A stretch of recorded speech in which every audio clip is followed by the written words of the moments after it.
My name is Sadie, and I'm 54 years old. When I opened my daughter's wedding invitation and saw there was no seat assigned for me, I thought it was just a mistake. After all, what mother gets general admission to her own child's wedding? But as I stood in that church doorway 6 months later, holding the hand of the one man they never expected to see again, I realized some mistakes are exactly what we need to set things right. Before I tell you what happened that day, I'd love to know where you're watching from. Please hit that like button and subscribe because trust me, you won't believe who walked through those church doors with me and how it changed everything in just 60 seconds. 25 years ago, my world fell apart when my husband Thomas walked out on us. No explanation, no goodbye to our 3-year-old daughter Lindsey, just gone. One morning he was there making pancakes, singing off key in the kitchen, and by evening his closet was empty and his wedding ring sat on the kitchen table next to a note that said he was sorry. I was 29 then, working as a waitress at Murphy's Diner on 5th Street. After Thomas left, one job wasn't enough anymore. I picked up night shifts cleaning offices downtown, mopping floors until 3 in the morning, then rushing home to catch a few hours of sleep before getting Lindsey ready for daycare. My hands were always red and cracked from cleaning supplies, and I smelled like industrial disinfectant more often than I care to remember. But Lindsey and we had something special. She'd wait up for me those nights when I worked late, curled up on the couch with her stuffed elephant. And when I'd finally get home, she'd run to me like I'd been gone for weeks instead of hours. "Mummy, I drew you a picture," she'd say, showing me crayon drawings of stick figures holding hands under a rainbow. That's us being happy. We were happy despite everything. Saturday mornings we'd make chocolate chip pancakes, and she'd tell me about her dreams. Sunday evenings we'd watch old movies, and she'd fall asleep in my lap. She was my whole world, and I thought I was hers too. "Mummy," she told me on her 16th birthday, "when I grow up, I'm going to take care of you the way you took care of me. I'll never forget everything you did for us." I believed her. God, how I believed her. Everything changed 2 years ago when Lindsey met David Harrison at that law firm where she worked as a paralegal. David was 32, handsome, in that polished way that comes from private schools and family money. He drove a BMW and wore suits that cost more than I made in a month. But what really caught my attention wasn't David himself. It was his mother. Margaret Harrison owned 3 upscale restaurants in the city. She wore pearls like they were everyday accessories and spoke with the kind of crisp articulation that made my diner uniform feel even more wrinkled. The first time Lindsey brought David home for dinner, I made my famous pot roast, the one that had gotten us through so many tough nights. Margaret arrived in a black Mercedes and surveyed our small apartment like she was documenting evidence. "How quaint," she said, running her finger along our kitchen counter. "Lindsey, dear, you never mentioned your mother lived in such a cozy space." Cozy, that was her word. For small, for poor, for not good enough. And I watched my daughter's cheeks flush red with what I thought was anger, but now realize was shame. The first real confrontation happened at Romano's, an upscale Italian place Margaret insisted on for our getting-to-know-each-other dinner. I'd bought a new dress for the occasion, nothing fancy, but clean and pressed. Margaret wore cream-coloured silk that probably cost more than my rent. She waited until after we'd ordered to start her interrogation. "So, Sadie Lindsey tells me you work in food service. How wonderful that you've found steady employment." The way she said it made working sound like charity. "And you raised Lindsey all by yourself. That must have been quite challenging on a waitress's salary." Each question felt like a tiny knife, precise and sharp. She asked about my education, my family background, my living situation, all while wearing a smile that never reached her eyes. And through it all, Lindsey sat silent, cutting her chicken into smaller and smaller pieces, refusing to meet my gaze. "You know," Margaret continued, dabbing her lips with her napkin, When children come from broken homes, they sometimes struggle to understand what a stable family looks like. It's not their fault, of course. They simply don't have the proper models. That's when I spoke up. Lindsey and I have always been a family. Just because her father left doesn't mean our home was broken. Margaret's laugh was like ice tinkling in a glass.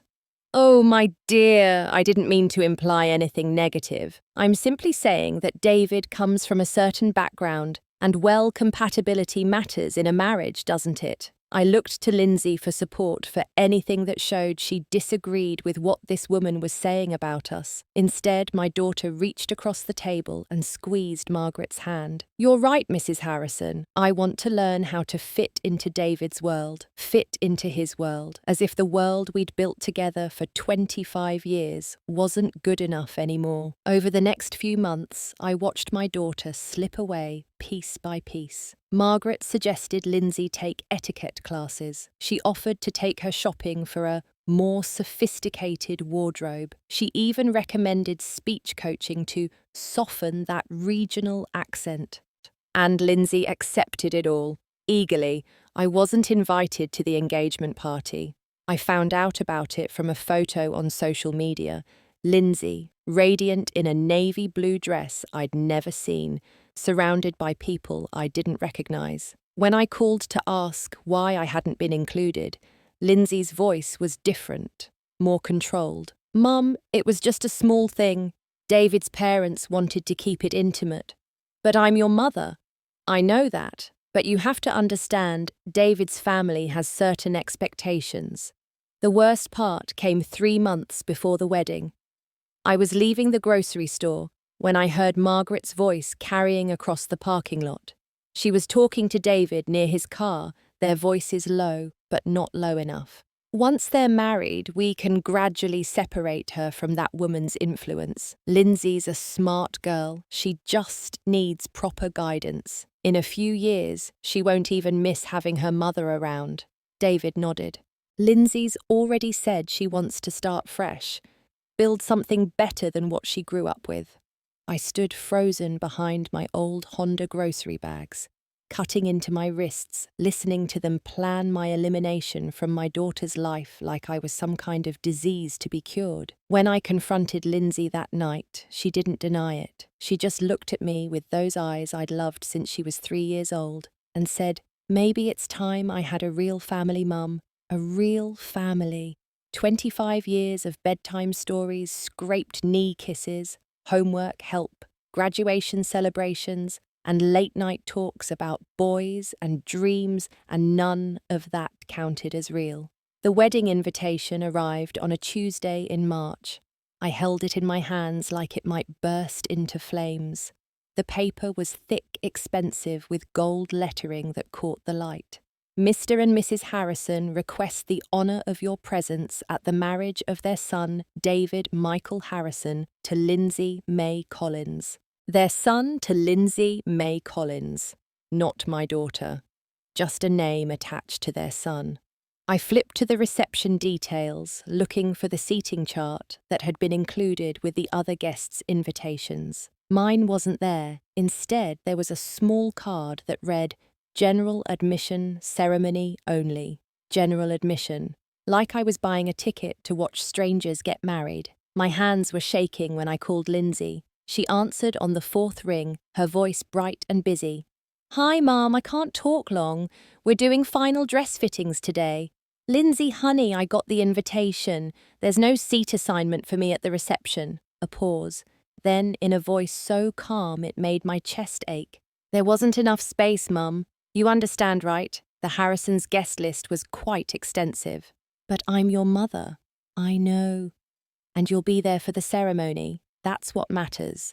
What about the father-daughter dance? Who's walking you down the aisle? Another pause longer this time. Mrs. Harrison arranged for her brother to walk me down. He's like a father figure to David, and it seemed appropriate. A stranger. She was having a stranger walk her down the aisle while her actual mother sat in general admission like an uninvited guest. That night, I couldn't sleep. I wandered through our apartment, looking at 25 years of memories. the refrigerator covered with her straight A report cards, the bookshelf filled with stories I'd read to her every night, the photo album documenting every birthday, every Christmas, every May milestone we'd celebrated together. I stopped at my favourite picture taken when she was 7.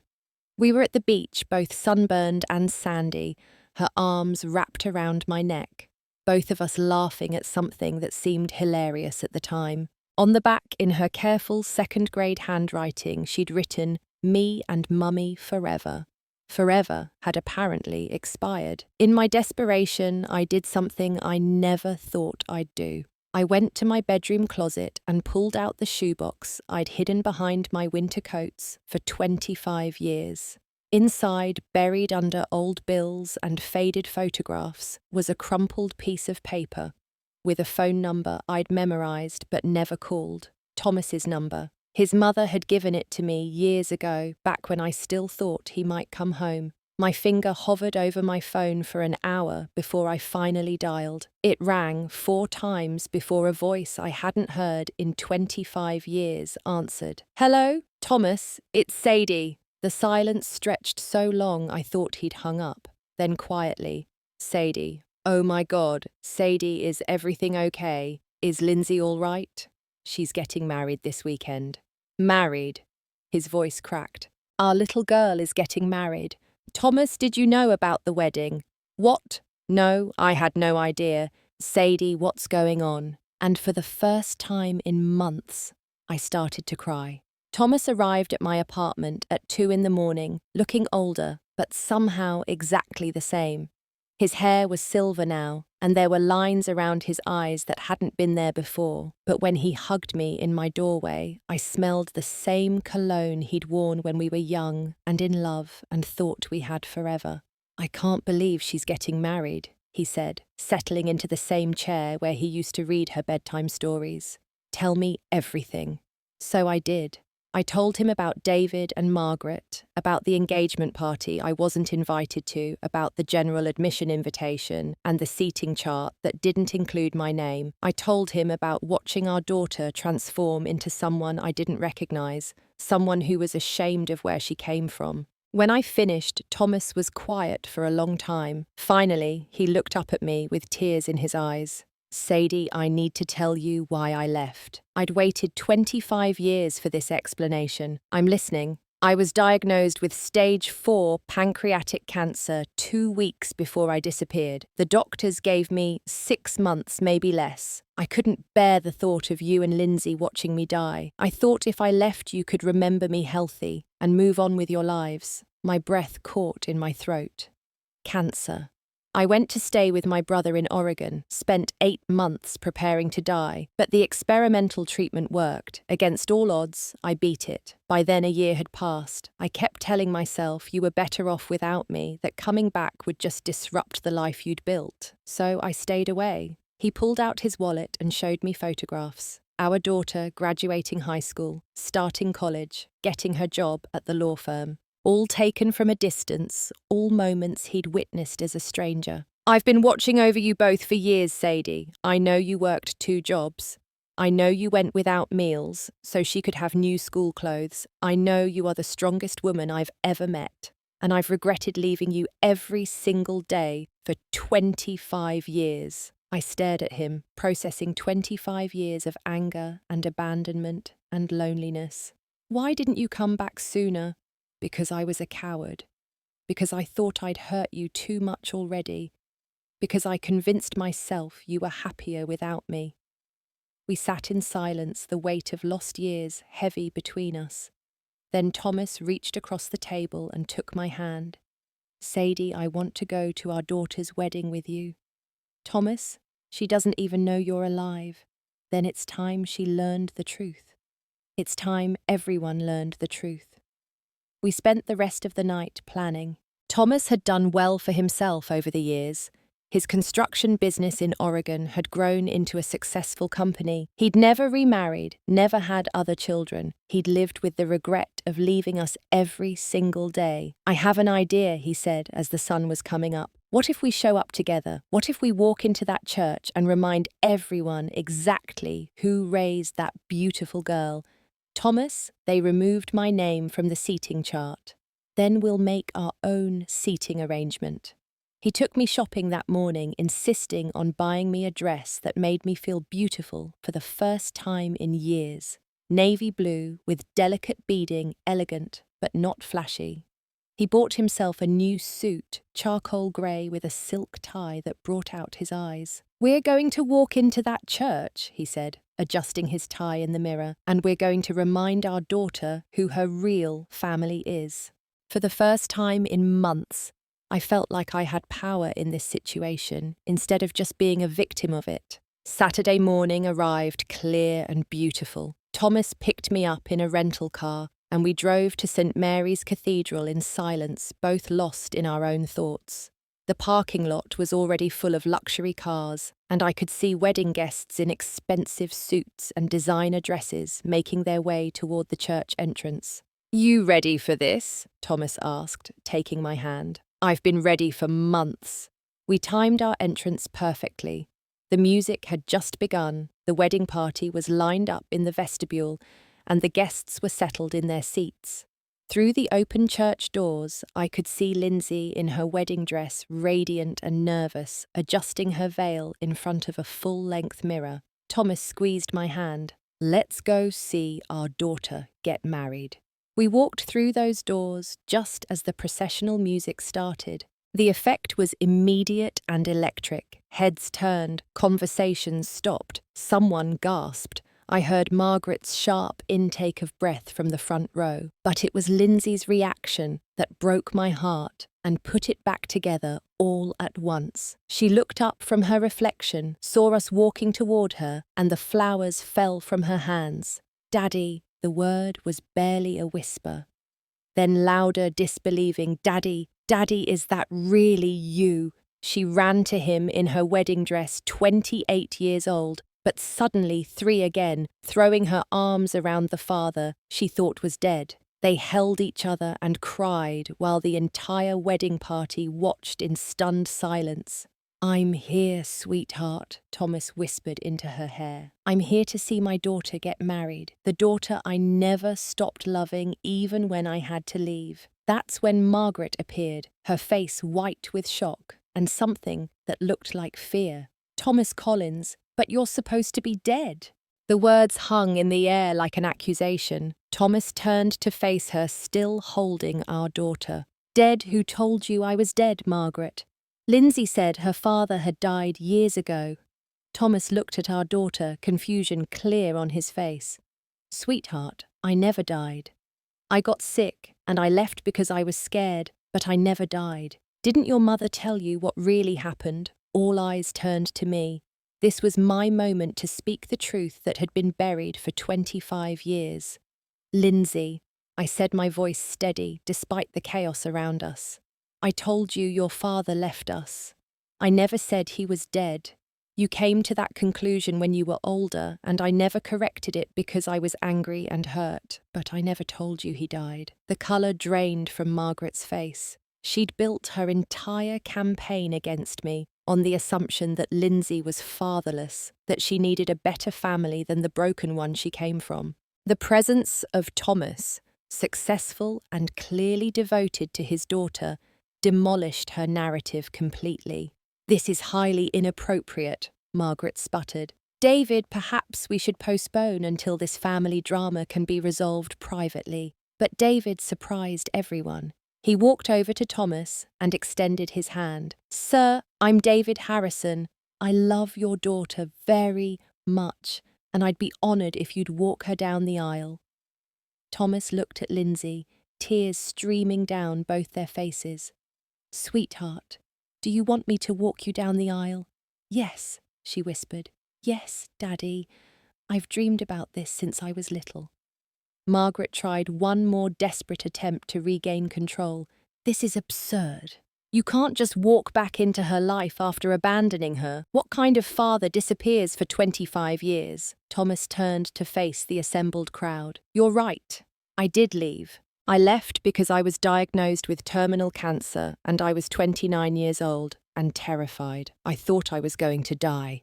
And I couldn't bear for my wife and daughter to watch it happen. It was the worst decision I've ever made, but I made it out of love, not abandonment. He paused, looking directly at Margaret. But what kind of woman tries to erase a mother from her own daughter's wedding? What kind of person convinces a young woman to be ashamed of the mother who sacrificed everything for her? The church was dead silent. Margaret opened her mouth to respond, but no words came out. Around us, wedding guests shifted uncomfortably, beginning to understand what had really been happening. Lindsey looked at me with tears streaming down her face. "Mum, I'm so sorry. I'm so sorry. She told me you'd be happier if I started fresh, that you'd want me to have a better life than the one we had. I thought I was protecting you."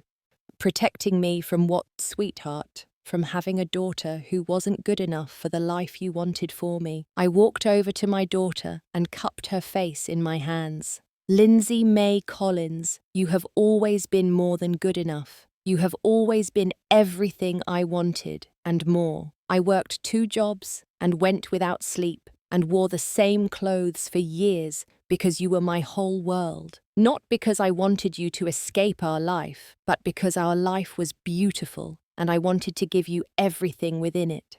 Margaret made one final attempt to salvage the situation. "This is all very touching, but we have a wedding to conduct. Perhaps the family reunion could continue after the ceremony." Thomas looked at her with steel in his eyes.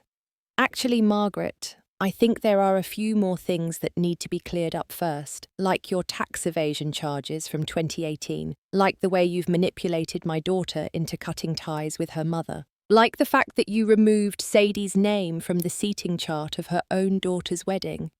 Margaret's face went from white to red. "How dare you make accusations about my personal business affairs?" "Public records, Margaret. Amazing what you can find when you hire the right private investigator." The power dynamic in the room had completely shifted. Margaret, who had spent months positioning herself as the superior mother figure, was now exposed as a manipulator and a tax cheat. The guests were murmuring among themselves, and I could see the dawning realization on their many faces about what had really been happening. David stepped forward. "Mother, I think you should leave." "David, you can't be serious. I'm your mother. And Sadie is Lindsey's mother, the mother who raised her, who sacrificed for her, who deserves to be here more than anyone. You tried to erase her from this day, and I won't stand for it anymore."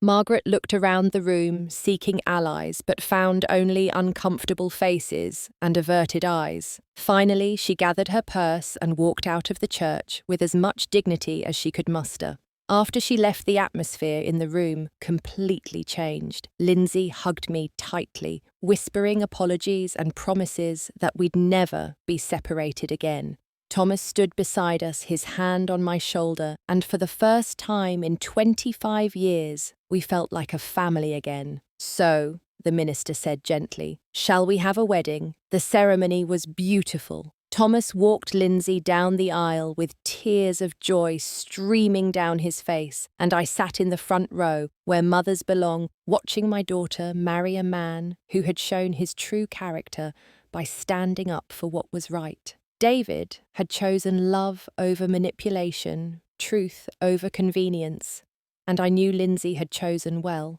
During the father-daughter dance at the reception, Thomas held our daughter close and whispered something in her ear that made her laugh. Later, she told me he'd said, "I'm sorry I missed 25 years, but I promise I'll be here for the next 25.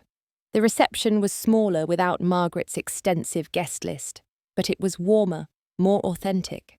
Thomas and I danced to the same song we'd danced to at our own wedding 28 years earlier, and while we weren't the same people who had fallen in love all those years ago, we were something new, something deeper, something forged by loss and strengthened by the shared love of our daughter. "I'm not asking you to take me back," Thomas said as we swayed to the music. "I know I have no right to ask that after what I did. But I want to be in your life and Lindsey's life. I want to be the father and friend I should have been all along." I looked at this man who had broken my heart and then helped me put it back together again. We'll take it one day at a time, Thomas. We're not the same people we were before, but maybe that's okay. Maybe we can be something better. Lindsey gave a speech during dinner that had everyone in tears. She talked about her mother's strength, about how I'd worked multiple jobs, and never complained about how I'd taught her that love isn't measured by money or status, but by sacrifice and commitment. She apologized publicly for losing sight of those values and promised to spend the rest of her life making it up to me. My mum taught me that family isn't about having everything perfect. She said, her voice strong and clear. It's about having everything that matters. And what matters is love, loyalty, and standing by each other even when the world tells you to walk away.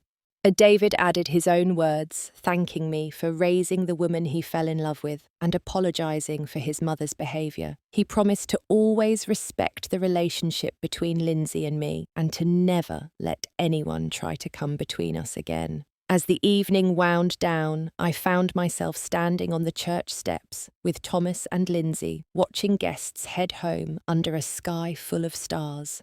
My daughter was still in her wedding dress, but she'd kicked off her shoes and was sitting on the steps like she used to do when she was little. "Mom," she said, "I want to plan a trip for just the three of us, somewhere we can talk and catch up and be a family again. Would you like that?" I looked at my daughter, this beautiful woman who had temporarily lost her way, but found her path back home, and I felt my heart fill with more love than I thought was possible. I'd love that, sweetheart. I'd love that very much. 6 months later, we took that trip to the mountains of Colorado. Thomas rented a cabin by a lake, and we spent a week talking, hiking, and rediscovering each other. Lindsey had quit her job at the law firm and started working at a non-profit that helped single mothers get back on their feet. She said my story had inspired her to help other women who were struggling the way I had. Thomas had moved back to our city and bought a small house 3 blocks away from my apartment. We had dinner together every Sunday, the three of us, sometimes with David joining us. We weren't a traditional family, but we were a real one, built on honesty and forgiveness, and the kind of love that can survive even the deepest wounds. The most beautiful change was in Lindsey herself. The pretentious accent was gone, replaced by the warm, genuine voice I remembered from her childhood. She dressed simply again, finding confidence in her own style rather than trying to fit into someone else's mold. She volunteered at the food bank, where I'd sometimes had to go when money was tight, and she never showed a trace of embarrassment about our past struggles. "I was so stupid, Mum," she told me one evening as we walked through the park where I used to take her when she was little. "I thought I had to choose between loving you and having a good life. I didn't realize that loving you was the foundation of any good life I could build." Thomas and I never remarried. We talked about it, but we both agreed that we were different people now, and we wanted to build something new rather than try to recreate what we'd lost. We were co-parents, friends, and sometimes something more, but mostly we were two people united by our love for our daughter and our commitment to being the family she deserved. The hardest part was learning to forgive myself for the years I'd spent angry and bitter for the ways I'd let Thomas's abandonment poison my ability to trust, for not fighting harder to keep my daughter close. But Lindsey helped me understand that forgiveness isn't about erasing the past, it's about choosing to build something better in the future. I learned that standing up for yourself doesn't always mean fighting. Sometimes it means knowing your worth so clearly that you don't need anyone else's validation. When Margaret tried to erase me from my daughter's wedding, she thought she was removing an obstacle. Instead, she revealed exactly who belonged in the picture and who was just trying to rearrange it for their own purposes. The most important lesson came from watching my daughter find her way back to herself. People will try to convince you that where you come from defines your limitations, that loving someone means helping them escape their origins. But real love celebrates where someone comes from, honors the journey that made them who they are, and builds on that foundation rather than trying to replace it. I still work at Murphy's Diner, but now it's by choice rather than necessity. Thomas set up a college fund for the grandchildren we hope to have someday, and he's helped me pay off my apartment. But I keep working because I like the people there. I'm good at what I do, and there's dignity in honest work, regardless of what anyone else thinks about it. Last month, a young woman came into the diner during a particularly busy lunch rush. She was well dressed but nervous, and she kept checking her phone like she was waiting for important news. When I brought her coffee, she looked up at me with tears in her eyes. "I'm supposed to meet my boyfriend's mother today," she said. "She wants to take me shopping to help me look more appropriate for their family. I don't know if I should be grateful or insulted."